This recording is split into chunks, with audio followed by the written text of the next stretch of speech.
this life, will I get love right?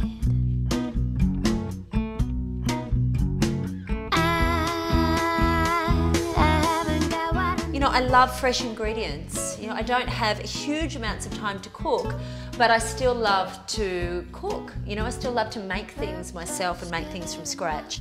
And I'm going to whip up a quick pesto, which the kids love. It's just garlic, olive oil, pine nuts, basil, of course, and parmesan.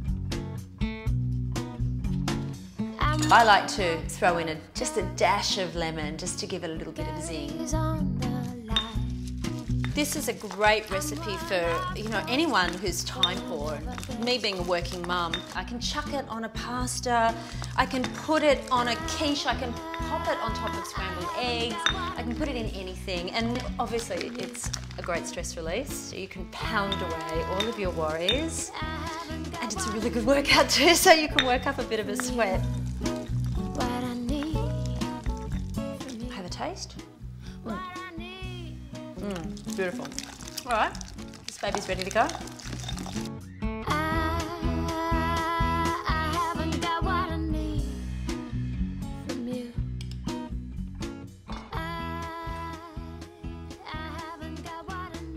How is it?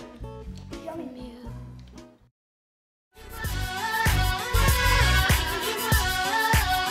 She's been shedding light since medieval times, illuminating everything from palaces, cathedrals, hotels and private homes. And she's even transformed herself more times than Madonna or Kylie. Over time, the chandelier evolved from a simple source of light to a visual statement. It's the original bling bling. But as minimalism began to dictate the trend in interior design towards the end of the last century, the chandelier appeared to go out of fashion. That is, until now, because guess what? She's back.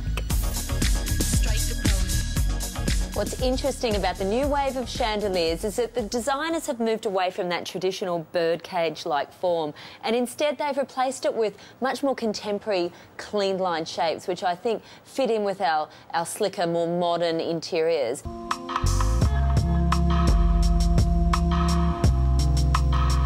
This is a design heavyweight, and I think it really epitomises how far the chandelier has come, and I love it. It's basically made out of 80 sheets of rice paper, and each sheet has a different little saying on it.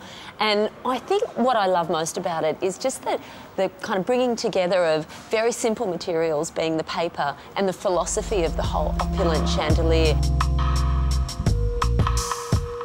I think it works perfectly. Too often, family heirlooms and keepsakes are banished to the back of the closet. But what I like to do is mount my memories so I can look at them every day. All you need is some flat acrylic paint, a staple gun and a pre-stretched canvas to turn Grandma's tablecloth, Aunt Judy's bedspread or Mum's wedding veil into a wall hanging that's nostalgic but not so nana. Start by painting the canvas. Black works well to bring out the details in the lace, but any bold or deep colour will do. And once that's dry, lay your lace flat and place the canvas face down on top. You don't have to keep it symmetrical, just find the most interesting portion of the lace pattern and make that your feature. Then stretch and staple along the back. One of my favourite looks is mixing the old with the new, and to ensure that it still looks cohesive, it's a good idea to stick to a colour theme, and that's why I've gone for black and white here. Another thing is when you're dealing with such an intricate lace, keep the rest of your styling really minimal and simple. I think the balance works really well here. All the old memories are just flooding on back as we speak.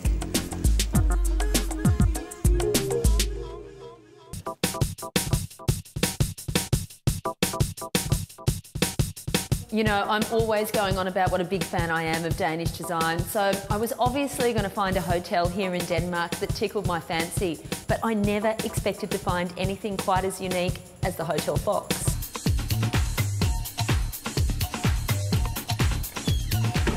So Kirsten, we're in room 121, which I believe was designed by an Australian company. True. It was a group of Australian artists called Rinson who did this room. And it's actually handmade All of it. This tent we're sitting in, I think this is the most spectacular bed we ever had. Absolutely. I love it. It was actually, that idea came up very, very late in the process when they were sort of finished with all the ideas in this room, and they were in the process of it, and then suddenly, it will be a tent. We have to make a tent. So it was sort of only a week before the launch day that this tent was built. Wow. The tent was built. I imagine the people who stay there congregate in the lobby and say, "What room are you in? I'm in this room. Yeah, What's your room got?" Exactly. The thing I love about this hotel is that it's totally one of a kind. You won't find one the same anywhere else. I think you can't help feeling it when you get into these rooms. You can see the laughter in the walls. Somewhere you can, I think. Most life-changing moment today undeniably would have to be having children. It just changed my whole perception of how I live my life and how I live my life in my home. And so I've had to chill a lot and go, you know what? Just let it go. It's okay that there are toys all over the floor. I'm gonna make a whole world do it. I'm hustling. This is Joe's room. The bed was designed for an episode of Home that we did in series 2, I think. He was just a baby. The story was about how to create storage, really. So this was our answer to coping with the amount of plastic crap that kids accumulate. Sorry, darling, but it's true. What do you like best about your room? The bed.